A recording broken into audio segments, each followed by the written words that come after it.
புலிகளின் வீரம் சிறந்த விடுதலை போராட்ட வரலாற்றில் பெண்களின் பங்களிப்பு என்பது மகத்தான ஒன்றாக அது இடம்பெற்றிருக்கிறது. மலட்டாற்று சம்பவங்களை இங்கு குறிப்பிட்டிருக்கிறார்கள். பல்வேறு சண்டைகளில் பெண் போராளிகளுடைய தியாகத்தை, அவருடைய உறுதியை, அவருடைய அர்ப்பணிப்பை, அவருடைய அந்த தலைமையை இந்த நூல் விவரிக்கிறது. எனக்கு ஒரு அதிசயமான ஆச்சரியமான செய்தி, நான் தமிழக தேசிய தலைவர் விடுதலை புலிகள் இயக்கம், அந்த இயக்கம்தான் அங்கு மகத்தான சாதனைகளை புரிந்தது, யாரும் மறுக்க முடியாது, மறுத்து பேசவும் முடியாது. ஆனால் 1967களிலே அங்கு பெண் புலிகள் அங்கு நடந்த பல்வேறு சமூக மாற்றத்திற்கான சமர்களிலே பங்கெடுத்துக் கொண்டு அப்போதே அவர்கள் ஆயுதங்களை கையில் ஏந்திருக்கிறார்கள் என்கிற செய்திகளையும் நம்முடைய நூலாசிரியர் அவர்கள் விருப்பு வெறுப்பின்றி இந்த நூலிலே குறிப்பிட்டிருக்கிறார்கள். அதுபோன்று அங்கு பல்வேறு அமைப்புகள் இருந்து அந்த அமைப்புகள் எல்லாம் எப்படி படிப்படியாக தமிழீழ விடுதலை புலிகளோடு இணைந்தன, தமிழீழ தேசிய தலைவரின் தலைமையை ஏற்றுக்கொண்டார்கள் என்கிற அந்த செய்திகள் எல்லாம். அதுபோன்று இஸ்லாமிய பெண்கள் விடுதலை புலிகளுக்கு உணவு எடுத்துச் செல்வது, வழங்குவது, பங்களிப்பு ஆற்றியது, இஸ்லாமிய இளைஞர்கள் தமிழீழ விடுதலை போராட்டத்தில் பங்காற்றியது. காரணம், இங்கிருக்கிற எமது இஸ்லாமிய உறவுகள் பலர் விடுதலை புலிகள் ஏதோ இஸ்லாமியர்களுக்கு எதிரானவர்கள் என்கிற கருத்தை வேகமாக ஒரு சிலர் விதைத்து வருகிறார்கள். அது இல்ல. விடுதலை புலிகளோடு, விடுதலை புலி தலைவர்களோடு அங்கிருந்த இந்திய காங்கிரஸ் முஸ்லிம் அமைப்பினுடைய ஏகமாக ஏற்றுக்கொள்ளப்பட்ட தலைவரோடு எப்படி இணக்கமாக இருந்தார்கள் என்பதையெல்லாம் இந்த நூல் விவரிக்கிறது. அதுபோன்று பல்வேறு துறைகளில் பெண்கள் எப்படி அங்கு ஆளுமை செலுத்தினார்கள் என்பதையும் இந்த நூல் மிக சிறப்பாக எடுத்து வைத்திருக்கிறது. அந்த வகையில் அந்த விடுதலை புலிகளுடைய கட்டுப்பாடு எவ்வளவு தூய்மையானது, எவ்வளவு அப்பழுக்கற்றது, பாரபட்சம் இல்லாமல் தண்டனை வழங்கக்கூடியது என்பதற்கு பல்வேறு தண்டனைகளை தலைவர் அவர்கள் தருவார்கள் என்று சொல்லியிருக்கிறார்கள். குறிப்பா பெண்களுக்கு எப்படி அங்கு சம உரிமை, சம வாய்ப்பு போர்க்களத்தில் எல்லா மட்டங்களிலும் வழங்கப்பட்டது என்பதற்கு நம்முடைய தமிழீழ விடுதலை புலிகள் நடத்தி வந்த நீதிமன்றத்தில், குறிப்பா உச்ச நீதிமன்றத்தில் 5 நீதிபதிகள் கொண்ட அமர்வு இருக்கிறது என்று சொன்னால் அதில் கண்டிப்பாக 2 பெண் நீதிபதிகள் அமர்ந்திருப்பார்கள். 5 நீதிபதிகளுக்கு ஒரு தலைமை நீதிபதி நியமிக்கப்படுகிறார் என்று சொன்னால் ஓராண்டு பெண் நீதிபதி, ஓராண்டு ஆண் நீதிபதி என்று நீதி பரிமாணத்தில் கூட தலைவர் பெண்களுக்கு அளவும் எந்தவித குறையும் வைக்காமல் அங்கு ஒரு மாபெரும் மக்களாட்சியை அங்கு நடத்தியிருக்கிறார் என்பதையும் இந்த நூல் விவரிக்கிறது. அதுபோல் இன்னொரு முக்கியமான செய்தி, விடுதலை புலிகள் பெண்களை பிடிச்சி கட்டாயப்படுத்தி, இளைஞர்களை பிடிச்சி கட்டாயப்படுத்தி, சிறார்களை பிடிச்சி கட்டாயப்படுத்தி ஆயுத பயிற்சி கொடுத்து போராட அனுப்புனாங்க அப்படின்னு. ஆனா இந்த நூல் விவரிக்கிறது, பெண் போராளிகள் குறிப்பாக கரும்புலிகளாக தங்கள் மாற வேண்டும் என்பதற்காக எத்தனை கடிதங்களை தலைவர் அவர்களுக்கு எழுதியிருக்கிறார்கள், எத்தனை உண்ணாவிரத போராட்டங்களை முன்னெடுத்திருக்கிறார்கள். ஒரு நாள் முழுவதும் ஒரு சொட்டு நீர் அருந்தாமல் எங்களை கரும்புலிகளாக எதிரி போர்க்கப்பல்கள் மீது, ராணுவ முகாமின் மீது நாங்கள் படையெடுத்து தாக்கி அழித்து ஒழிக்க வேண்டும், இந்த மண்ணின் விடுதலைக்காக எங்கள் உயிரை தியாகம் செய்வதற்கு தயாராக இருக்கிறோம் என்று நூற்றுக்கணக்கான போராளிகள், குறிப்பாக பெண் போராளிகள் இலவுகாத்த கிளி போல் காத்திருந்து ஒவ்வொரு முறையும் அதற்கு மறுப்புகள் வருகிறது.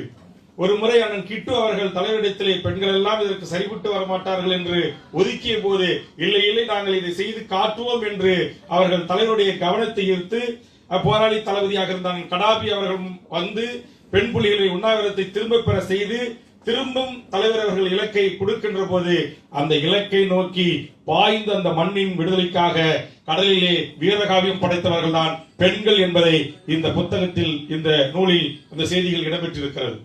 இந்த செய்திகள்லாம் இடம்பெற்றிருக்கிறது. ஆனால் இவ்வளவு பெரிய செய்திகளையும் இவ்வளவு பெரிய வரலாற்று சமர்களையும் நடத்திய அந்த போராளிகளை குறித்து, அந்த மாவீரர்களை குறித்து, அந்த மாசற்ற அந்த பெண் போராளிகளை குறித்து இன்றைய நம்முடைய இளைய தலைமுறைக்கு தெரியுதா அப்படின்னா இல்ல. இன்னைக்கு திரு சொன்ன மாதிரி சினிமா கதை பேசுறது, நல்ல உணர்ச்சியை குறிப்பிட்டு எதை சொன்னாலும் அடிச்சு விட்டாலும் அதெல்லாம் கேட்டுக்கிட்டு அதுக்கு ஒரு கூட்டம் கை தட்டிக்கிட்டு அதுக்கு ஒரு கூட்டம் இருக்கு. ஆனா உண்மையிலேயே இப்ப அந்த புத்தகத்துல அண்ணன் மணியண்ணன் கொடுத்தாங்க. இந்த புத்தகத்தை படிக்கின்ற போது எனக்கே அதிசயமாக இருக்கிறது. அண்ணன் வைகோ அவர்கள் விடுதலை புலிகளுக்கு ஆற்றிய பங்களிப்பு, அண்ணன் குளத்தூர் மணி, ஆரிச்சாமி, ராமகிருஷ்ணன் என்றும் திராவிட முன்னேற்ற கழகம், அதிமுக என்ற 2 கட்சிகளிலும் 1980களில் இருந்து தமிழ் மண்ணில் திராவிட இயக்கங்கள் தான் விடுதலை புலிகள் வேரூன்றுவதற்கும் ஆயுத பயிற்சி எடுப்பதற்கும் எல்லா விதத்திலும் அடித்தளமாக இருந்திருக்கிறார்கள். தியாகத்தை சந்தித்திருக்கிறார்கள். ஏதோ மாமியார் வீட்டுக்கு போயிட்டு வர்ற மாதிரி வழக்கு சந்திச்சிருக்கிறார்கள். எம்ஜிஆரும் கலைஞர் அவர்களும் அரசியல் தளத்தில் எதிர்முனையாக இருந்தபோது தஞ்சாவூரில் அதிமுக மாவட்ட செயலாளரும் திமுக மாவட்ட செயலாளரும் சேர்ந்து விடுதலை புலிகளுக்கு தேவையான ஆயுதம் தயாரிப்பு, கொள்வினம் செய்வதற்கு உதவியிருக்கிறார்கள். வீடு எடுத்து தங்க வைத்திருக்கிறார்கள். வழக்கை சந்தித்திருக்கிறார்கள்.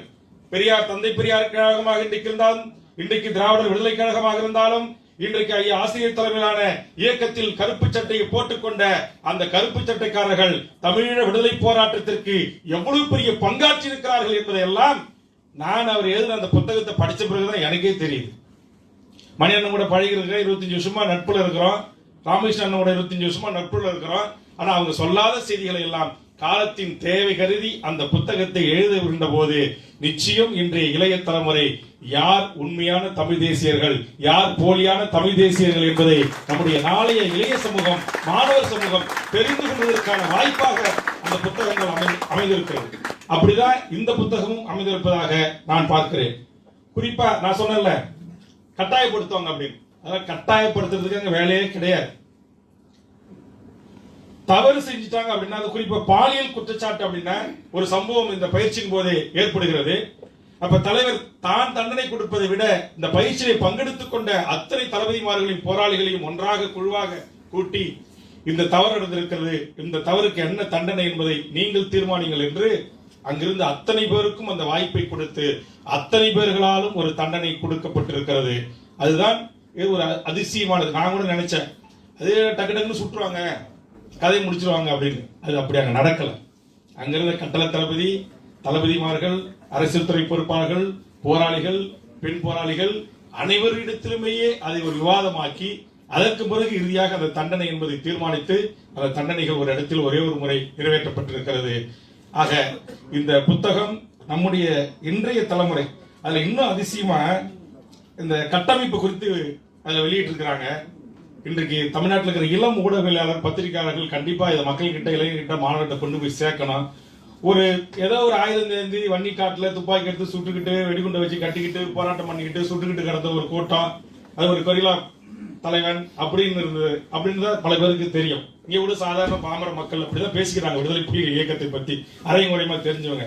ஆனா அந்த இயக்கம் பாருங்க, தமிழ் ஈழம் தலைப்பு வச்சுட்டு அரசியல் பிரிவு, நீதி பிரிவு, நிதித்துறை பிரிவு, படத்தள பிரிவு, வெளிவிவகாரம், அடுத்து அரசியல் துறை, உள் விவகாரம், பொருளாதாரம், கல்வி, சுகாதாரம், விளையாட்டு, பெண்கள், மனித உரிமை, கலாச்சாரம், நீதிமன்றத்தை குறித்து நீதித்துறை என்ற தலைப்பில் காவல்துறை, நீதி நிர்வாகம், குற்ற புலனாய்வு, சீர்திருத்தம், சட்ட ஆக்கம், சட்ட கல்லூரி, சட்ட நிர்வாகம், குற்ற தடுப்பு, போக்குவரத்து, நிதித்துறை, வருவாய்த்துறை, செலவு, வங்கி, சுங்கம், முதலீடு, அரசியல் துறை, உள் விவகாரம், ஊடகம், வனவளம், சமூக மேம்பாடு, மாவீரர் விவகாரம், போக்குவரத்து, நிர்வாக பிரிவு, அச்சு ஊடகம், ஊடகಕ್ಕೆ அச்சு ஊடகம், வானொலி, தொலைக்காட்சி, வெளியீட்டு பிரிவு, ஊடக கல்லூரி, மாவீரர் போராளி, குடும்ப நலன், மாற்று வல்லுநர் சேவை, மனநலம் குன்றியோர் சேவை, முதியோர் இல்லங்கள், மாவீரர் விவகாரம், துயிலும் இல்லங்கள், மாவீரர் புள்ளி விவரம், மாற்று வல்லுநர் சேவை, ஆட்பதிவு, இந்த நிர்வாக கட்டமைப்பு, அரசியல் துறை, ஏனைய துறைகள், பொருளாதாரம், கல்வி, சுகாதாரம், மனித உரிமை, விளையாட்டு, பெண்கள், கலை, கலாச்சாரம், இப்படி என்று ஒரு வன்னிக்காட்டுல ஆயுதம் எடுத்து போராடிய ஒரு இயக்கம் அந்த மண்ணை, அந்த தமிழீழத்தை எப்படியெல்லாம் சிந்திச்சு செதுக்கி உலகம் முழுவதும் வாழ்கின்ற தமிழ் அறிஞர்களை, தமிழ் ஆற்றல் மிக்க தலைமைகளை கொண்டு வந்து அந்த தமிழீழ அரசை அங்கு கட்டி 10 ஆண்டு காலம் நிறுவியிருக்கிறார் என்பதை இன்றைய தலைமுறை கண்டிப்பாக தெரிந்து கொள்ள வேண்டும். ஒரு பாலியல் வன்புணர்வு இல்ல, கற்பழிப்பு சம்பவங்கள் இல்ல, ஆசிரியர் பெண்மணிய மாணவிய வகுப்பறையில கையை பிடிச்சி இருக்கல, வகுப்பறையில வச்சு கற்பழிக்கல, பாலியல் துன்புறுத்துக்கு உள்ளாக்கப்படல, திருட்டு கிடையாது. சொல்லுங்க, சாதி சண்டை கிடையாது, மத சண்டை கிடையாது, எங்கேயும் வீட்டை எரிக்கல, வீட்டை கொளுத்தல, வெட்டிக்கிட்டு சாவல, ஆணவ படுகொலைகள் இல்ல. இப்படி ஒரு அரசாங்கத்தை நம் வாழ்கின்ற நம்முடைய காலத்தில் நமது தேசிய தலைவர் மேதகு பிரபாகரன் அவர்கள் நடத்தி காட்டியிருக்கிறார்கள் அல்லவா? அதுதான் நாம் அவரை சொல்லுகிறோம் ஒப்பாரும் மிக்காரும் தலைவர். தலைவன் பிறந்த நாள், தமிழர் எழுந்த நாள். அதுக்காக தான் சொல்றோம். இன்னைக்கு இவ்வளவு இந்த சுதந்திர இந்தியாவில் இத்தனை அரசாட்சிகள் இருக்குது, இங்க இத்தனை கட்டமைப்புகள் அரசுகள் இருக்குது. ஆனா இங்க நம்மளால நடத்த முடியுதா? ஆனா சிங்கள பௌத்த பேரினவாத அரசின் அடக்குமுறைகள், ஒடுக்குமுறைகள், வாள்வீச்சுகள், குண்டு வீச்சுகள், அநியாய அக்கிரம அட்டூழியங்கள், உலகத்தால் தடை செய்யப்பட்ட கொத்து குண்டுகள், பாஸ்பரஸ் குண்டுகள், ஏவுகணைகள், ஆட்லரி பீரங்கிகள், ஆளில்லா விமானங்கள், அத்தனையும் குண்டுமழை பொழிகின்ற அந்த தருணத்தில் அந்த வன்னி காட்டில் இன்று அந்த தலைவன் எவ்வளவு ஒரு கட்டமைப்பு உருவாக்கி இருக்கிறார். ஒரு பக்கம் அந்த மண்ணின் விடுதலைக்கான ஆயுதம் தரித்த போராட்டம், மறுபக்கம் நீதித்துறை, காவல்துறை, நிர்வாகம் என்று எல்லா துறைகளிலும் கட்டமைப்புகளை உருவாக்கி சர்வதேசம் வியக்கக்கூடிய ஒரு தனித்தமிழீழ அரசை உருவாக்கிய அந்த தலைவனை பற்றிய குறிப்புகள் அடங்கிய புத்தகமாக இந்த புத்தகம் இடம்பெற்றிருக்கிறது. இந்த நாளில் பல நாட்களுக்கு பிறகு எமது தமிழீழ தேசிய தலைவர் பிறந்த இந்த நாளில் அந்த நினைவுகளை எங்கள் நெஞ்சில் சுமப்பதற்கு, பழைய நினைவுகளை நாங்கள் அசை போடுவதற்கு இந்த புத்தகத்தை இந்த தருணத்தில் இங்கு அண்ணன் வைகோ அவர்களை கொண்டு வெளியிட்டு அண்ணன் திருமா அவர்கள் பெற்றுக் கொள்கிற ஒரு நல்வாய்ப்பு ஏற்படுத்திய மே 17 இயக்கத்திற்கும் அதன் தோழர்களுக்கு நெஞ்சார்ந்த நன்றியும் பாராட்டுதலையும் நான் தெரிவித்துக் கொள்கிறேன். இதை ஒரு கூட்டம் நம்ம செஞ்சுக்கிட்டே இருக்கிறோம். நேற்று தந்தை பெரியார் திராவிடர் கழகத்தின் சார்பாக தலைவர் பிறந்தநாள் விழாவுக்காக ஒரு இனிப்புகள்லாம் கொடுத்து கேக் வெட்டி ஒரு நிகழ்ச்சி செஞ்ச ராயப்பேட்டையில் குமரன் தோழன் முன்பு நடத்தார். இன்றைக்கு காலை மாலை பத்திரிகையில் தொலைக்காட்சியில் செய்தியை பார்த்தா வேல்முருகன் மீது வழக்கு. அந்த வைகோ தொடுத்த வழக்கத்துல விடுதலை புலிகள் தலைவர் படத்தை பயன்படுத்தலாம், கேக்கு வெட்டலாம், கட்டு விட்டு வைக்கலாம், பேனர் வைக்கலாம், சூரட்டில் ஓட்டலாம், அதெல்லாம் ஒன்றும் தடை இல்லைன்னாங்க. ஆனா நீதிமன்றம் அப்படி தீர்ப்பு வழங்கி இருக்கு. ஆனா நாம் ஆளுகிற, நாம் பங்கேற்று இருக்கிற, நாம் உறுதியாக இருக்கிற நமது அரசு நம் மீது வழக்கு போடுகிறது. நான் கூட வந்த உடனே அந்த வைகோ ஏற்கனவே கடந்த கால அதிமுக ஆட்சியில் 40 வழக்குன்னா இப்ப நம்ம ஆட்சியில் 41வது வழக்குன்னா, உங்க அலுவலகத்தில் உங்க அரங்கத்தில் இந்த நூல் வெளியிட்டா புலிகளின் படம் இருக்கு, உலகத்தின் தலைச்சிறந்த புகைப்பட கலைஞர் எடுக்கப்பட்ட படம் என்று இதில் குறிப்பிடப்பட்டிருக்கிறது. இதை தாக்கி வருவதற்காக இதில் கூட வழக்கு வருமா என்று நான் கேட்டேன். கண்டிப்பா நாளைக்கு புலியூர்ல வழக்கு, மணியண்ணன் A1, வேல்முருகன் A2. ஆட்சிகள் மாறினாலும் வழக்குகளை சந்திப்பதில் மட்டும் இங்கு இருக்கிற தலைவர்களின் காட்சிகள் மாறவில்லை. இன்று கூட இதற்காக நான் காவல்துறை இயக்குனர் அவர்களை, கூடுதல் இயக்குனர் அவர்களை சென்று சந்தித்து விட்டு நான் வந்திருக்கிறேன். வழக்குகள் சம்பந்தமாக சட்டமன்றத்தில் வழக்குகளை குறித்து பேசினேன். நம்முடைய தலைவர்கள் மீது அனைவர் மீதும் போடப்பட்ட வழக்குகளை பட்டியலிட்டு பேசினேன். மாண்புமிகு தமிழக முதலமைச்சர் அவர்கள் நீங்கள் திரும்ப பெற வேண்டும், மக்களின் உரிமைகளுக்காக, வாழ்வுரிமை சிக்கல்களுக்காக நாங்கள் போராடி ஒன்று கூடியிருக்கிறோம், எந்த வன்முறை போராட்டங்கள் அல்ல. நீங்க வாங்குவது என்று சொன்னோம், திரும்பவும் அவர்கள் வாங்குவதாக அறிவித்தார்கள். ஆனால் என்ன ஆட்சி மாறி இருக்காங்க, அந்த பியூரோக்ரசி சொல்லக்கூடிய அதிகார வர்க்கம் மாறல. பேரறிவாளன் விடுதலைக்கு பிரச்சனை, நீண்ட நாள் இஸ்லாமிய சிறைவாசிகளுக்கு பிரச்சனை, தூக்கு தண்டனையில் இருந்து ஆயுள் தண்டனையாக கொண்டு வந்து இன்றைக்கு மாதேன் உள்ளிட்ட வீரப்பனுடைய உறவுகள் வீரப்பன் வழக்கில் உயிரோடு இருப்பதற்கு காரணமாக இருக்கிற அண்ணன் வைகோ அவர்களால் அந்த பேரறிவாளை விட்ட மூவருக்கும் மாதேன் உள்ளிட்டவர்களுக்கும் தூக்கில் இருந்து ரத்து செய்யப்பட்டு ஆயுள் தண்டனையாக குறைக்கப்பட்டு 33 ஆண்டு காலம் சிறையில் இருக்கிறார், படுத்த படுக்கையா இருக்கார். விடுதலை குறித்து பேசின கடந்த கால ஆட்சி என்ன ஜியோ என்ன வாசகத்தை போட்டிருந்தோ அதே ஜியோ அதே வாசகத்தை போட்டு நாங்க பங்கேற்று இருக்கிற அரசும் இன்னைக்கு வெளியிட்டு இருந்த போது இஸ்லாமிய தலைவர்கள் எல்லாம் என்னை தொடர்பு கொண்டு வருத்தப்பட்டார்கள். சட்டமன்றம் கூடட்டும், நம்ம எல்லாரும் சேர்ந்து போய் தலைவர்கிட்ட சொல்லலாம், முதலமைச்சர்கிட்ட சொல்லலாம், கோரிக்கை வைக்கலாம். கண்டிப்பா வரும் ஆண்டில் இவர்களுக்கு விடிவு கிடைப்பதற்கு நாம் முயற்சி எடுப்போம் என்று நான் சொல்லியிருக்கிறேன். அவர் கண்டிப்பா பார்க்கலாம், வேல்முருகன் செய்யும் அப்படின்னு தான் என்கிட்ட சொன்னார். ஆனா அவர் செய்ய விட மாட்டேன்றான். அதே ஆட்சியில என்ன அதிகாரத்தில் இருந்தானோ வேற துறையில இருந்தானோ அவன் தான் இன்னைக்கு வந்து வேற துறையில உட்காந்துட்டு அந்த துறை தலைவரா துறையினுடைய செயலாளராக உட்காந்துக்கிட்டு ஆட்டி படைக்கிறான். ஒன்னும் பண்ண முடியல.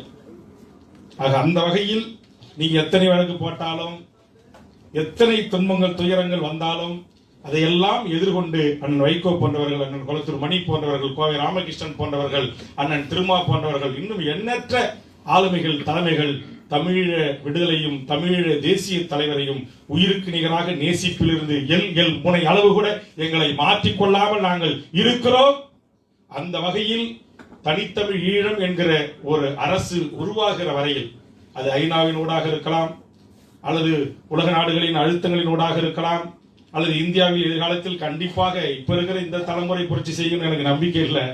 கண்டிப்பாக நாளைய தலைமுறை, குறிப்பா புலம்பெயர்ந்து வாழ்கின்ற எமது ஈழத்து தலைமுறை கண்டிப்பாக இதற்கான ஒரு மாற்று நடவடிக்கைகளை மேற்கொண்டு ஏதாவது ஒரு ரூபத்தில் தனித்தமிழ் ஈழம் என்கிற ஆயிரம் போராளிகள், கிட்டத்தட்ட 50,000க்கு மேற்பட்ட போராளிகளும் 1.5 லட்சத்துக்கு மேற்பட்ட மக்களுடைய அந்த உயிர் தியாகத்திற்கும் நிச்சயம் இந்த உலகம் ஒரு நாள் பதில் சொல்லியே தீரும். அப்படி சொல்லுகின்ற நாளில் தனித்தமிழ் ஈழம் மலரும் என்கிற அந்த வேட்கை, அந்த கனவோடு நாம் இந்த தியாகங்களை நம் நெஞ்சில் ஏந்தி பயணிப்போம் என்பதை இந்த நேரத்திலே தெரிவித்து இந்த நல் வாய்ப்பு வழங்கிய அனைவருக்கும் என்னுடைய நெஞ்சார்ந்த நன்றியை கூறி, வெளிநாடுகளில் இருந்து இந்த தொகுப்பை இந்த நூலை வெளியிட்டிருக்கிற ஆசிரியர்களுக்கும் இந்த தருணத்தில் இந்த அலுவலகத்தில் இந்த இடத்தை வழங்கி இப்படி ஒரு நிகழ்ச்சி நடத்துவதற்கு வாய்ப்பளித்த வைகோ அவர்களுக்கும், இதை முன்னின்று ஏற்பாடு செய்த மறுமலர்ச்சி திராவிட முன்னேற்ற கழகத்தின் தோழர்களுக்கும், தோழர் திருமுருகன் காந்தி பிரவீன் உள்ளிட்ட மே 17 இயக்கத்தின் அத்தனை நிர்வாகிகளுக்கும், வருகின்ற பத்திரிகை ஊடக நண்பர்களுக்கும், தமிழக வாழ்வுரிமை கட்சி, விடுதலை சிறுத்தைகள், மறுமலர்ச்சி திராவிட முன்னேற்ற கழகம், மே 17 இயக்கம் உள்ளிட்ட எமது தமிழீழ விடுதலை ஆதரவாளர்களுக்கும் நெஞ்சார்ந்த நன்றியை கூறி நிறைவு செய்கிறேன். நன்றி, வணக்கம். நன்றி, வணக்கம். Please subscribe to today's